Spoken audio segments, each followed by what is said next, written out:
I'm going to crack this thing open. You know how like advent calendars for kids, those chocolates? Yeah, we got one. I'm like that with pumpkin pie. No, it's my first Marvel movie. Everyone's like, oh my god, you got to see a Marvel movie in theaters. So I'm like, okay, I'll go see Spider-Man.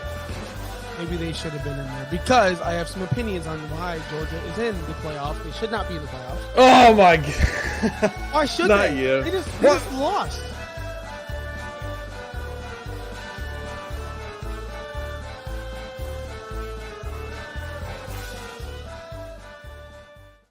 Welcome to the Beer and Sports Podcast.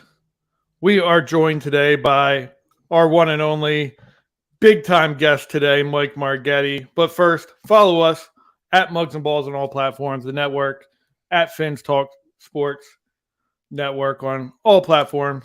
How you doing today, Mike? Oh, I think you're muted on us. You muted Doing on great. How are you guys? Doing great. I'm doing good. So Mike is from Football Alliance. I'm not muted. You were muted there for a second, bud. Before we get into the big news of the day, tell people what Football Alliance is, because I am on it and I am loving it. So explain to the people what that's all about. All right. So basically, we are working to build a social and professional network for football. Our tagline is the Ultimate Football Network. We are trying to become a one-stop shop. Right now, we're focused on the media side because it's the easiest to monetize and get going. But basically, we have almost 1,000 different sources that funnel through our news feeds, our organized news feeds. So as much as I hate invoking the name Facebook, we're basically trying to create a Facebook for just specifically football in a very organized, like hyper-organized fashion. So if you think about Facebook without the engagements, the baby pictures, the dogs and cats, and especially the politics, just football, that's what we're trying to build. So, and correct me if I'm wrong, it's not just football. You have other content that's funneling through that as well, correct? It's intended to just be football for right now. We'll expand to the other sports eventually. We have some college sources that are not just football, and we can't filter all the stuff out immediately, so it does pull to the website initially, and then we'll manually filter it out. But the main concentration is supposed to be football. So we are the Beer and Sports Podcast. I reached out to everyone and said, hey, pick up this because it's so good and delicious. I had it on the show before.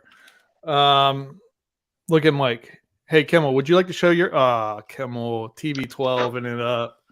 Well, I don't even know if I exist today because I'm blind. You guys haven't acknowledged me. Not Mike's fault. I did. Mike's a wonderful guest. He's a great person. I met him live in person at the Senior Bowl. Wonderful delight. Wasn't even introduced by my own. I'm here every week as well. But no, everyone expects that. Everyone expects. I didn't introduce myself, did I? I did not. Did you? So I don't know. I did not introduce myself. I introduced Mike. Everyone knows it's Wingate and Kimmel on here every week. We just have to introduce Mike Margittai, and that's how you say his last name, like spaghetti. Yeah, this website is sleek. Like, I'm on it right now. You asked me before the show if I've been on. I know I have because I met you, and first thing I did was go. It's a great way. Like, I'm just looking. I'm like, holy moly! There's so much information. Like, it's so easy to like. I'm not just hyping it up. Like, it's so easy to navigate. Yeah, of course I'm hyping it up, but it's so honestly, it's very easy. Like, I just clicked on your tickets. I'm like, wait, you sell tickets? Like, what do you sell? Boom, Vivid Seats. Like, what? Anyway, yep. Go ahead, Josh. You take it over. You're the main host. I'm here just to have fun. Whoa, that just went crazy. Yeah, no, it's good. I had to get my screen share going because I know we're going to show and present what this product is and how great it is. Sid, do you want to take that away right now, or would we like to get into some football right now? Sure.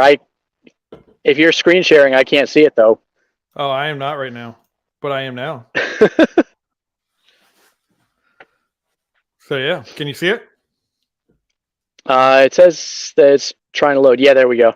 All right. So I mean, basically, which feed are you on right now? Is that just the main feed? Go ahead and log in. Ooh, yeah, go ahead and log in since you have your Mugs and Balls account. Yeah, let me get that password protect. Yeah, let me get that password. I want. Oh, I don't want want to sign up. No, you have to hit login. Log in, Right yeah. there, Josh. You see? Oh You put boy. your username. Um, How you liking that dogfish, Mike? While he logs in, is it delicious? Did I miss out? It's good.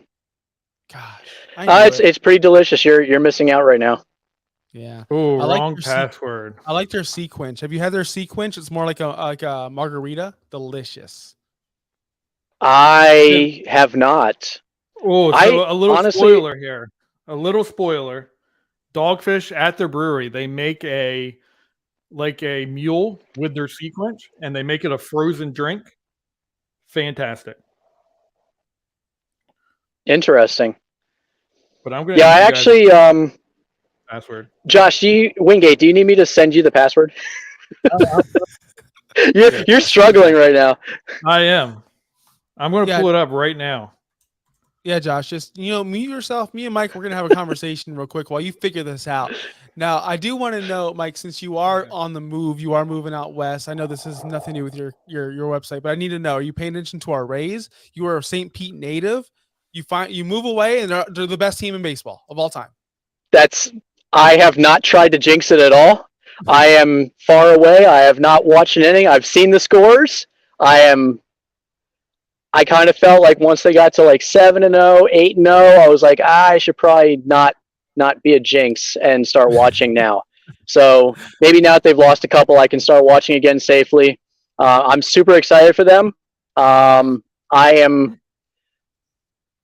don't care for the ownership very much for being cheapskates, but that organization that they've assembled on the cheap dime has done an outstanding job, obviously, of acquiring cheap talent and putting it to very, very good use. Let's go.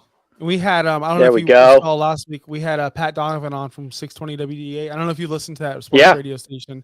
I used to way back in the day. Yeah. Okay, he said the same thing, like pretty much what you said, and he made me change my mind. We don't root for ownerships ever. We never root for the owners. Absolutely. We root for the players. So that got me back into the let's go Rays because I abandoned them once they talked about Montreal. But let's talk about your Football Alliance website. Josh, take it away, Mr. Wingate. Well, I'm going to let Mike guide me through this. All right, so you're on the main page right now. But if you want to go to like the NFL feed, just very simply click the NFL in the menu bar there at the top. Or you can drop down and you can do any division, any team. So all the teams drop down from those divisions. So if you want to do Dolphins, for example, just drop down the AFC East. Oh, it took me. I hit the NFL there, so I'll do AFC. Yeah, so you're in the NFL feed right now. And we can go so you can go to the entire AFC East, or you can go to any individual team, and we'll have probably about a dozen Dolphins news outlets that all aggregate in this one news feed. Definitely, it's up to date. Like we got some April 17th. It's all. You know how people complain about how Twitter used to be chronological and now it's all mixed up because of the algorithm? We are still all chronological and we plan to stay that way. Yeah. If you want, and we don't have enough traffic on the site right now to be accurate, but once we do have traffic, if you click on that trending tab right there, it will show you what's the most popular, what has the most activity on it per minutes on the site. And you can do that by 24-hour, 48-hour, 72-hour intervals. Okay, you can filter right here. Now, are these people? See, I see SB Nation NFL, Fansided Fanatic. So these are all different writers or publications or whoever that are going to your site to go, hey, please, you can view our stuff on your site. What we have done actually is we've built an app that goes and pulls from the data feeds of all those individual sites. So they have open data feeds, and it's basically an RSS feed. And we have an application that will pull the headline, the image, and it's basically like if you posted something to, again, Facebook, you post something to Facebook and it shows the headline and the image, and you click it again and it goes outbound to the actual article. So this is all strictly NFL, college football. Now let me ask you something. I know I'm throwing things left and right, but are you going to expand to some fantasy? Are you going to expand to some gambling? Is that something you're going to stay away, or are we excited for that? I'm not huge on gambling, but if you drop down the NFL, there should be a fantasy tab. There it is. Right there. Yep. Check that out real quick. So that'll have all the fantasy. We have all sorts of fantasy sources. I can't even name them all because as you scroll down, you'll see them all. Yeah. There's just too many. There's so We many. have like Debbie Watch, NFL. Fantasy Pros. Like we've got all the heavy hitters. So explain to me, Player Profiler. From what I understand, Kimmel's a big fantasy guy. How would he come in here and create content for your website to put on here? And how would that work on his Super simple. thing? Super simple. The big red button that says new post in the top right hand corner. Yep. If you go ahead and click that, and it takes you, and any user can do this. You don't have to be any sort of special user. Takes you into a very simple publication page. And then as you scroll down on the right hand side where it says categories, just start typing in fantasy and it'll drop down. Cool. So let me get this right. Not anyone, but people can come in here and publish what they want as long as they're credible. Do you have to be a credible? Like, because what I'm asking is, are people allowed to just do whatever they want? To an extent, we have a peer review system. So if you come on and you're just totally not credible, anybody that's on the site that sees your content and knows that you're not credible is going to downrate you. If you're downrated to a certain point, you're obviously not going to get visibility. I don't really have anything to even compare that to because it's kind of, I guess, Reddit, where you get the up score, what is it? What's it called on there? What's it called on Reddit? I don't go on Reddit, but I understand what you're talking about. Right, I'm not on Reddit either. So but basically you get upvotes and downvotes based on your credibility.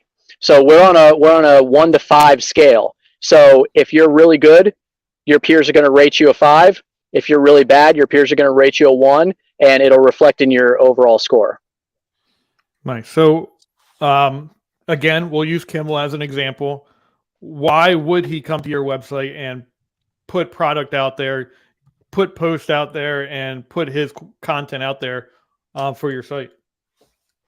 Well, basically, if you're not already writing for a major publication, and even a lot of the guys that are writing for major publications are barely scraping by.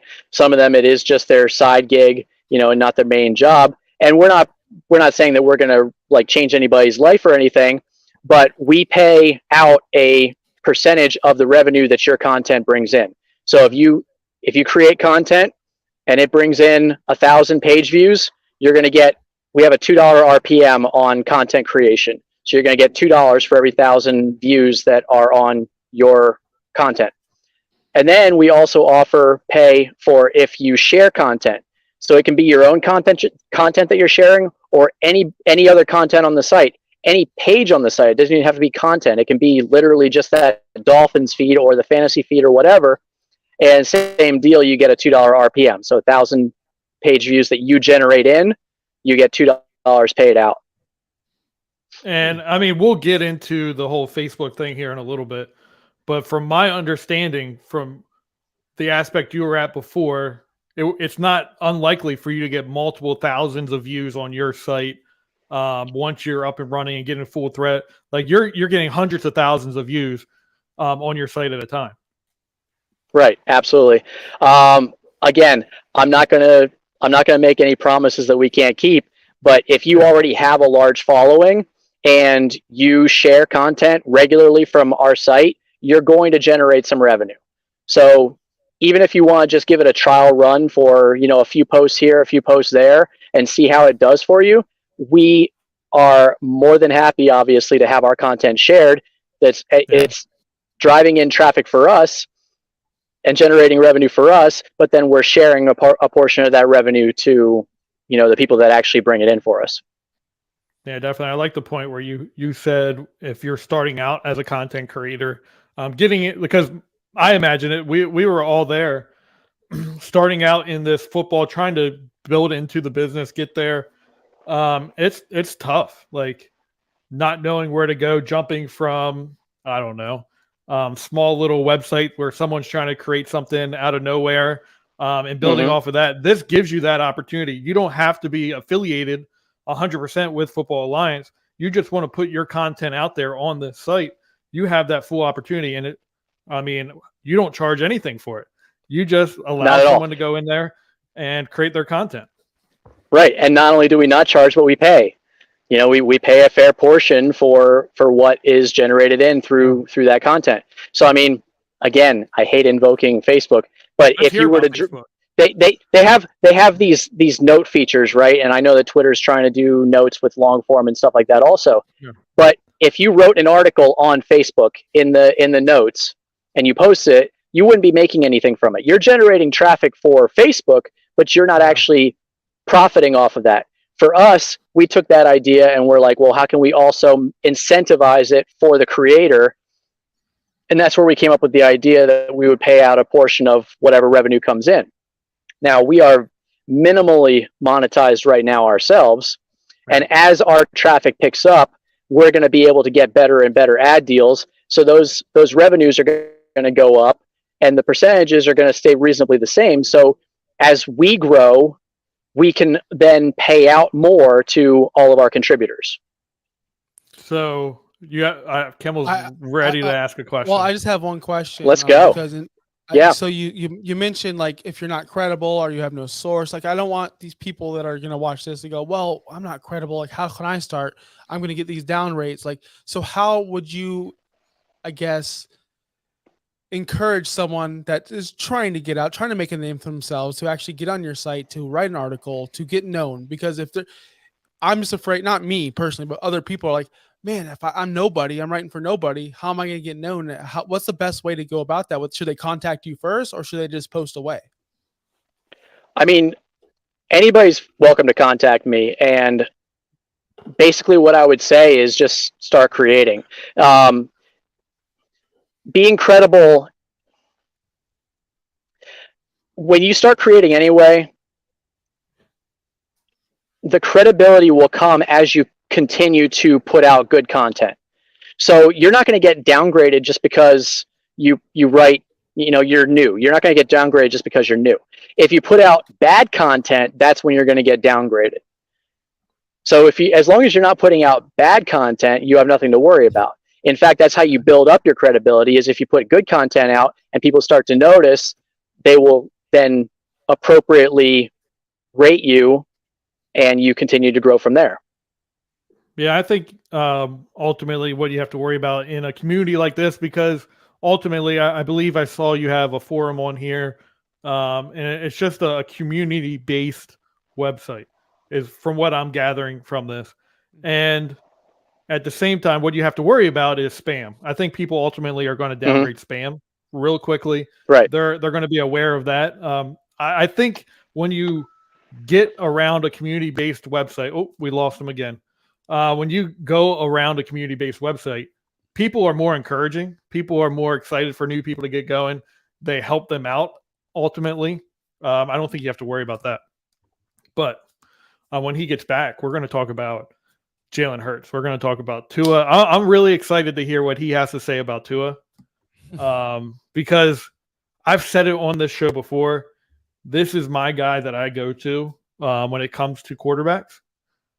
He's every time I ask him about a quarterback, there's only one quarterback I feel like he was wrong on, and that's Dak Prescott. He said he's going to be a nobody, maybe a backup, someone struggling to, and I was in on it before he was. But every other quarterback that he talks about, he's pretty big in that aspect. So I'm excited to hear about that. There we go. You hit back again, didn't you? No, my tablet overheated. My tablet actually overheated. That's what happens when you're out in California. And it's going to again. Yeah, it's going to again. I guess I'm parked in the sun too much. It's giving me the warning, so I'm a little bit concerned. Yes. California or Florida? What's my tablet? Florida is. Florida. Right. Oh, we lost him again. I tried telling people that. Look, people are like, it's 103 degrees out here in California. Yeah, with no humidity. Must be It's nice, a dry bro. heat. Yeah, I know. I've lived in both places. I try to tell people all the time that. What's going on, Steve? I try to tell people all the time. Florida, much hotter than California. Y'all babies out So there. let's get into it. What are we going to get into? What are we getting into, John? Let's get into this Jalen Hurts thing. While we're waiting for him to get back, let's talk about Jalen Hurts. Jalen Hurts today got 5 years, $255 million. I'm still trying to I saw some numbers around this contract. I'm still trying to fathom how they are able to do this. Look, I'm going to leave the money situation to all the people that think they're experts on salary cap. Oh, that's me. I'm just saying this. I'm happy for the man. I'm happy that he got I look paid. like super white right now. You look red. I look white. And we need someone blue because we're America. No, I'm really happy. Brother. I'm really happy. You got your Bud Light, brother? Yeah, rock on, brother. Yeah. I'm really excited for Jalen Hurts because he was on the trade block for years. Not years, but a couple of years. Like there was rumors of him. They wanted to trade him. They wanted to go here. Are they going to trade for Tua? Is Miami getting up with Jalen Hurts? He went from literally undesirable to undeniable overnight in one season. Yeah. And he earned this money. I don't want to hear that he didn't earn it or he had one great season. No, that's what you do in the NFL these days. Now go ahead and analyze this contract because I don't care about the contract. Well, I still haven't seen numbers around this contract. Mike, we're getting into the Jalen Hurts thing since you keep leaving us. Our heart's getting broken, so we're jumping into this Jalen Hurts situation. And you might be a good person to get into this as well. I'm curious about the numbers when it comes. Oh my goodness, he's leaving us too much. I'm not seeing any numbers related to this. I'm seeing right now the 255 for 5 years, 110 guaranteed at signing. Total guarantee is 179.3, and I believe in our network Twitter account or group chat, they dropped some numbers from who was it? Was it? No, it wasn't in that chat. I'm still looking. So what I am seeing is salary cap numbers for the next 4 seasons after 255 million extension. 2023 is 6.15 million. 2024 is 13.56 million. And then you got a 21.77 and a 31.77. He has 110 million guaranteed. I don't know how they're getting those numbers and how this deal is working. I'm dumbfounded with how this contract is set up. And Howie Roseman does that a lot to me. I don't know how these deals are coming about. Mike, we're talking about Jalen Hurts right now. And he can't hear you. His headphones he can't are off. hear me. Can you hear me, Mike? Yeah, I can hear you. Can you hear me? Oh, acting like he can't hear me. I just switched my phone. My tablet keeps overheating, so that's fine. So we're talking about Jalen Hurts. I'm curious about how this contract is going to work. I always tell everyone when I say that I trust anything Howie Roseman does. I think he's smart when it comes to the cap. I just can't fathom how this deal is going to work. Do you know anything about the numbers related to this deal? Because that's something I'm struggling to find overall. I don't know about the numbers, but again, as you say, you trust Howie Roseman. He's one of the magicians in the league when it comes to, salary structure and the cap and everything. So I hope that it works out for them because you know how much I love Jalen Hurts. Yeah. So what's your thought process on does he deserve this type of money in your opinion? I mean, he's not the best quarterback in the league. He's obviously getting paid as the best quarterback in the league right now. Yeah. He's not quite there, but he's definitely top 5, if not top 3. I mean, he's coming off a Super Bowl appearance in his second year as a starter. And you know how I feel about Jalen. No, sorry. I read something on Twitter that absolutely blew my mind right now. What's that? It's regarding my number one tight end. The guy says, I like Washington, but he's not the best blocking tight end in this draft.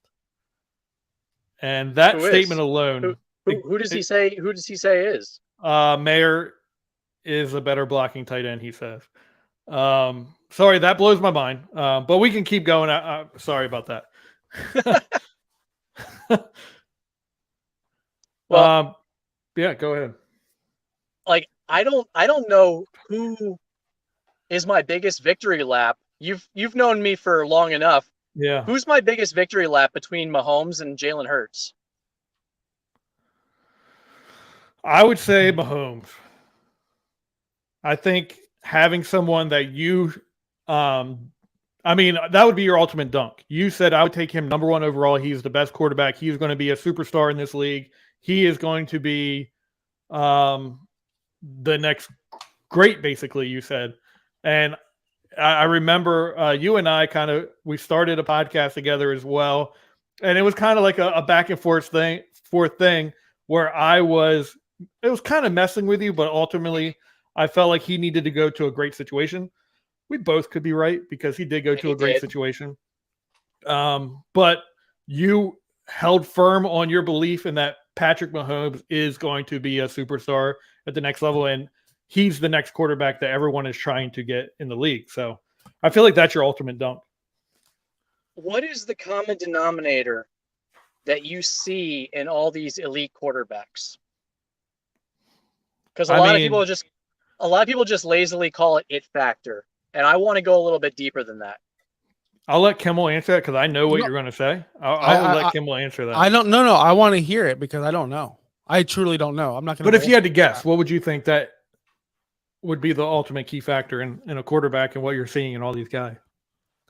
I mean, to me, it's intelligence and decisiveness. They know what to do in any position. And that's intelligence, right? They know what to do in each situation, how to make it a better play, not to hold the ball too long, to know when to give up on a play.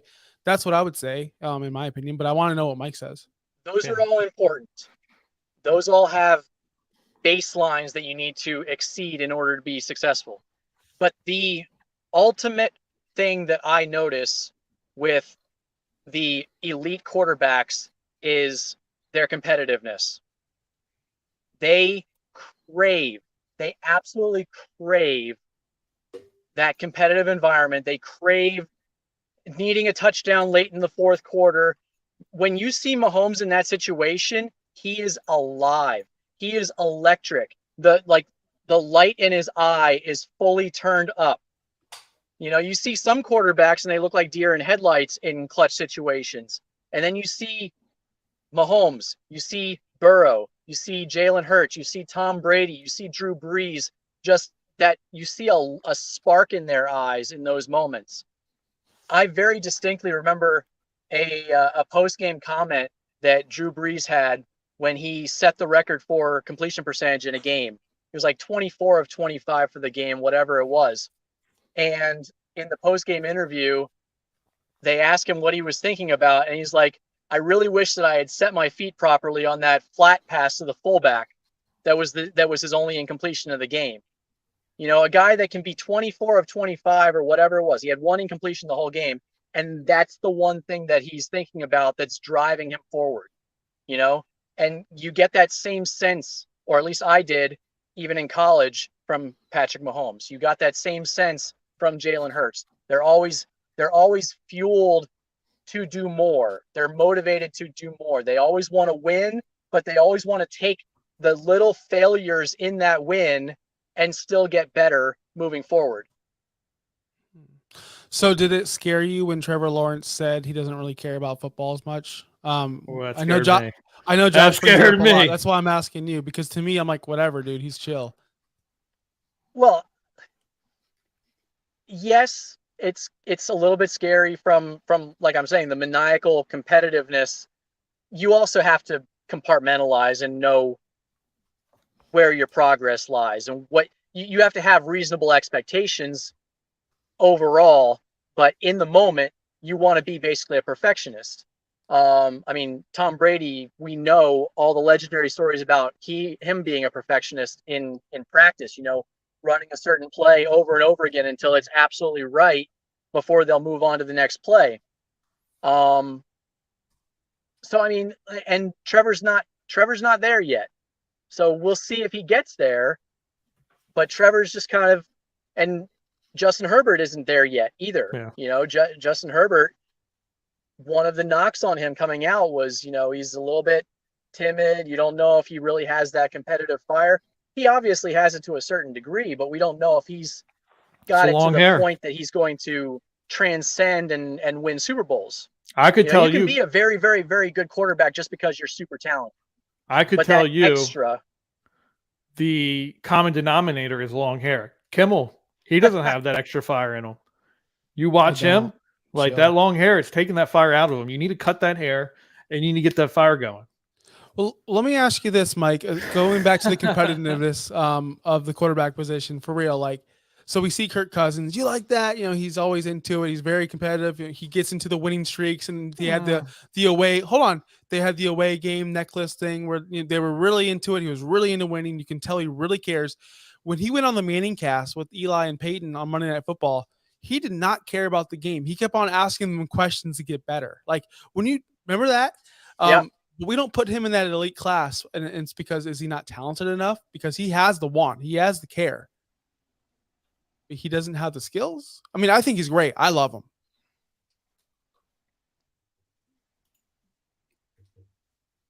That's a tricky one for me. Kirk Cousins has already overachieved. I'll say that. He was a 4th-round pick. He was basically drafted to back up RG3.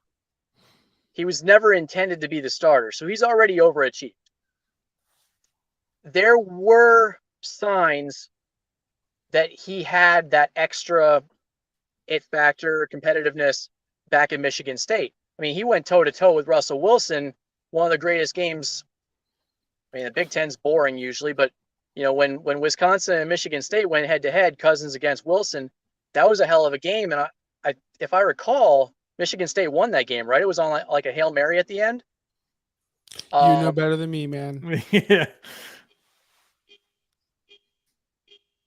I love being out. Are you at a the horn in the background? Are you at a Gelson's parking lot? Like, where are you? I'm I'm in my car. I'm out abroad, but somebody's alarm just started going off. I tried to get him. I was talking to him the other day, and he was telling me how he's next to the Taco Bell. I don't know if you've seen this social media wise, but there's a Taco Bell that's basically on the beach in California. Yeah, it's perfect. I was like, go out there. Not only that, it's a Taco Bell cantina, so they sell alcohol too. Yeah, and it's right on the beach. It has a clear view of sunset. It is, somebody on Instagram. I was scrolling through my Instagram randomly, and somebody did a feature on it. Like some travel blog did a feature on it. I'm like, hey, that's my local Taco Bell. That's awesome. So with that being said, we talked about Jalen Hurts. I personally believe you have to pay him the money. I just don't know how you're going to pay him that much money in a short period of time. Like that's what gets me. If you had like a 10-year deal, a little more money, I could see that because you have ghost years to where you can rework the deal and move it. I just don't know how you're paying $255 million over 5 years, $51 million a year, and keep going with the cap that he always does.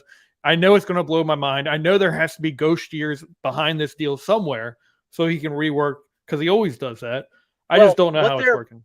What they're probably doing, and I say probably because, again, I have not seen the actual structure of the contract, but they are probably structured in a way where they can convert to bonus money. 70% of the contract is guaranteed. Yeah. And that's going to be paid out over the first 3 years probably. And then they can get a little flexible. If he does not live up to the contract, then they might have an out after 3 years. I don't know how it's structured. I don't know what kind of guaranteed money there is in the final year of the contract. million. Like I believe, no, his signing bonus is 110 million. It's 5-year, 5-year, 255 $255 million. 255.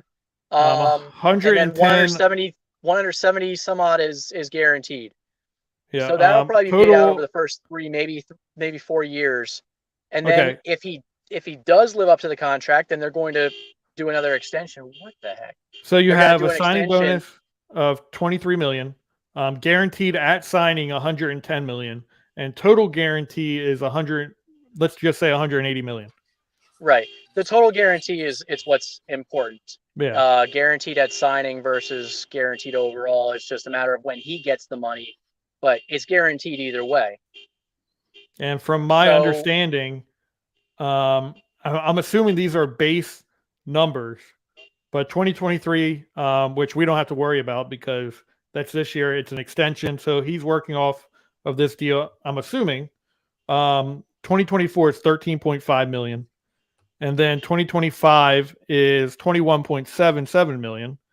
And then 2026 is 31.77 million. How? Trust Howie. I know, but how? Trust Howie. It's blowing my mind. So I need to see what this deal ultimately looks like before I come out with my full opinion. I know somehow he's going to work some magical wizardry in making this deal such a team-friendly deal. And I was one of the people that first came out when everyone was blowing up about Pat Mahomes' deal. And I was like, this is such a team-friendly deal. It's unreal. Right. It looks like a lot of money, but the way they can work that, and that drink is so good. I know you just enjoyed that big gulp that you took because it's amazing. But anyway, we are a part of a Dolphins network, and there's a guy that this Jalen Hurts just got a big deal. His teammate, the guy that took his job in Alabama. What are your thoughts on Tua Tagovailoa? I've never been particularly high on Tua, even back when he took Jalen's job. And it's nothing personal. I mean, he seems like a super nice kid, but when it gets down to what I was talking about earlier with that competitive fire, the extra fire, not just a normal standard competitiveness, but that extra fire that the elite guys have. I still don't know if he has it. I'm hoping that he does, but I have never really seen it. Okay. You guys know what I mean? Yeah, I do know what you mean. Look, I 1000% get it, and you don't have that. Okay, I'm gonna take this to hockey. Just real quick. Vasilevsky, the greatest goaltender of all time. Just kidding. He's one of the best. He has this cool, calm stature. You've seen him, Mike. You know. Mm-hmm. He doesn't really throw. He's ultra competitive, but he's got this coolness about him. I'm not saying Tua's cool because he's one of these nerdy guys, but I think Tua's got it where he's smart. He's intelligent. He knows how to keep his levels at a level, levels at a level, and he knows when to get fired up and when to kind of stay calm and cool. He has that about him. He has that poise about him. I know. Does he, though? I think he does. Because one of the big things that McDaniel brought in, he really wanted to focus on the confidence level, because under Flores, it was really no secret that his confidence was shot. Flores, a defensive-minded guy, fed him to the dogs in practice, and the Dolphins had a pretty good defense, and I don't think that it was too friendly to Tua. Like 5-6 interceptions per practice session is not going to do too kindly to your confidence, moving into a game. And also, hold on, Josh, they also benched him. Hold on. You talk too much. I had people in the chat asking if I'm frozen. All right. So, but he also did no favors benching him and pulling him for fit. I understand that. But, of course. But imagine any other quarterback in the situation bouncing back with a new coaching staff, with a whole new environment, with everything new, and actually performing well. A lot of people would just like a Zach Wilson would just crumble, would just Josh Rosen would just crumble. A lot of these guys will crumble under pressure because they've been benched. They've been in that situation. He was able to bounce back, come in, lead a team to 8-3 in the MVP talks. Great accuracy, great. Everything was great until the concussions. Everything. You can't argue that, people. You just can't. That's the poise I'm talking about. Being able to rebound from that situation, that poor situation he was in, to become a leader for this team, to have people like Tyreek step out and say stuff like, wow, he is accurate. Wow, he is that guy. To have someone like Tyreek come out there and say that spoke volumes to me. Even, Tyreek's not credible. He's not a great person, whatever, but he's a great football player. And he can say that about your quarterback. He went from Mahomes, probably one of the best quarterbacks of all time. And he gave this kid so much confidence right away. And that's what I'm talking about. Right there, I think that's what I like about Tua. He could have been, man, this is BS. Flores been, he didn't, he was quiet. And that's what I like about Tua. Realistically, I put Tua kind of in the same category as Daniel Jones. How do you feel about Daniel Jones? It's they kind of have the same personality. They're both kind of soft-spoken, stoic. You kind of wonder about their competitiveness. You kind of wonder about their confidence. They have, decent level talent. It's not elite talent. You can win with them. Can you win because of them? Are they going to be that guy with 2 minutes to go in the fourth quarter needing a touchdown to, grab everybody by the balls and say, let's go score this touchdown and win the game? But we kind of have proof of that because they were 8-3 and they were set up for the playoffs and they were set up to make major waves in this playoffs. And we saw this team needed someone like Tua. They were not the same team with Teddy and Skylar. I know they're less players, but we saw the 49ers do well with their lesser players coming in at quarterback. So that's what I'm saying. Like, they actually do need someone like Tua, I believe. That's why this network is divided. It's Tua. Yeah, it is. Or it's not Tua. My thing through that entire process was the Dolphins had everything go their direction, and Tua had everything go his direction. What does he do in controversy or have stuff go awry in a game? And we kind of saw that later on in the season where, yeah, he was hurt a little bit, but things didn't go his way, and he just kind of crumbled a little bit. And I'm worried about what he does under pressure in that situation because of what we saw. And at the same time, going back to something we said before, because I was rudely interrupted by Kimmel and I wasn't allowed to speak. As far as his psyche and everything like that, why did they bring in Mike White over a guy like Taylor Heineke, someone who I think would be a better backup for Tua? Is it because they're afraid of getting someone that could actually be competition for Tua rather than someone that could be, okay, I'm definitely the backup? Okay, you're shaking your head, Mike. What's your thoughts on that? Mike White's probably cheaper because he was going home. He wanted to play for the Dolphins. He's from South Florida. He went to U school down in, like, basically in the shadow of the stadium. I mean, Mike White was $3 million a year cheaper. Yeah, that's pretty significant. That's a whole extra player.